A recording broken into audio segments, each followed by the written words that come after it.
Night டிஃபனுக்கு ஒரு கோதுமை ரவை வச்சு கிச்சடி தாங்க செய்ய போறோம். அது எப்படி செய்யறதுன்னு பார்க்கலாம் வாங்க. வடசட்டி வச்சு ரவை வறுத்து எடுத்துக்கலாங்க. ஏன்னா இது நாங்கள் அப்படியே லூஸில் தான் வாங்கிட்டு வந்தோம், அதனால வறுத்து எடுத்துக்கலாம். டிமார்க்கெட்டில் வாங்கிட்டு வந்தது.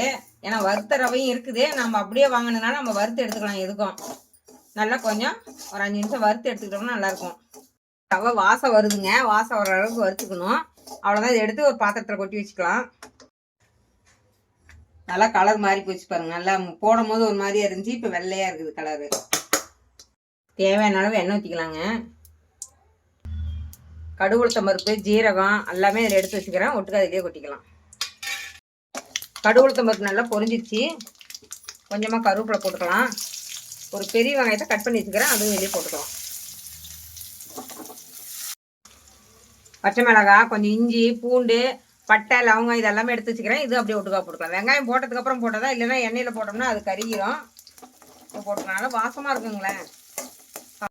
ஒரு பொடியை தக்காளி கட் பண்ணி வச்சுக்கிறேன், அது இதிலே சேர்த்துக்கலாம். ஒரு கேரட்டு, பீன்ஸு கட் பண்ணி வச்சுக்கிறேன், இது அதிலே சேர்த்துக்கலாம். நல்லா தக்காளி வெங்காயம் இதெல்லாம் வணங்குறப்ப இதுவும் வணங்கிடும், நம்ம போட்டுக்கலாம். உப்பு கொஞ்சம் இதிலே போட்டுக்கலாம். அப்புறமேல் பார்த்து தண்ணி ஊற்றினதுக்கப்புறம் பார்த்துட்டு அப்புறம் உப்பு போட்டுக்கலாம். கொஞ்சமாக மஞ்சள்தூள் இதிலே சேர்த்துக்கலாம். கொஞ்சமாக மிளகாத்தூள் போட்டுக்கலாம். ரவை தான் எடுத்தேன், 1க்கு 3 ஊற்றிக்கலாங்க. நல்லா தண்ணி கொதி வரணும். இந்த தண்ணியிலே காய் வெந்துடும். 1க்கு 3 டம்ளர் தண்ணி ஊற்றிருக்கிறேங்க. உப்பு இந்த டைமில் பார்த்துக்கலாம். நம்ம கரெக்டாக இருந்துச்சுன்னா அதை விட்டுறலாம், இல்லைன்னா பத்தலாம். இந்த டைமில் கொஞ்சம் உப்பு போட்டுக்கலாம். நல்லா ஒரு 5 நிமிஷம் காய் வேவிட்டுங்க. தண்ணி நல்லா கொதிக்கணும். கொதிச்சதுக்கப்புறம் அப்புறம் பார்க்கலாம். காய் எடுத்து நசுக்கி பாருங்கள், நல்லா வெந்துருச்சு. இந்த டைமில் தான் நம்ம ரவை போடணும். ரவை அப்படியே கொஞ்சம் கொஞ்சமாக கட்டி விழுவாமல், ஏன்னா வெள்ளை ரவை இருந்தால் சீக்கிரமாக கட்டி விழுந்துடும். இந்த ரவை ஒன்றும் அவ்வளோக்கு கட்டி விழுவாதுங்க.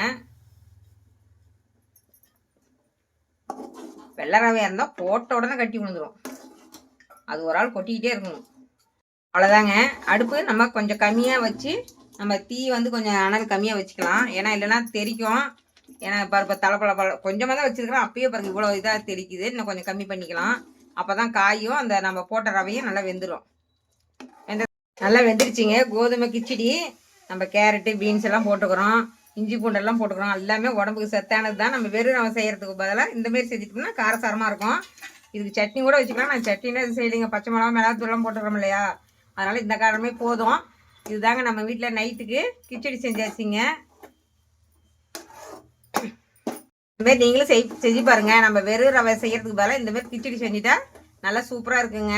சக்கரை இருக்கிறவங்களுக்கு இந்தமாரிலாம் ஏதோ வாரத்தில் 2 நாள் இந்தமாரி செஞ்சு கொடுத்தா அவங்களுக்கு நல்லதுங்க. இந்தமாரி செஞ்சு பார்த்துட்டு எப்படின்னு சொல்லுங்கள். பாய்.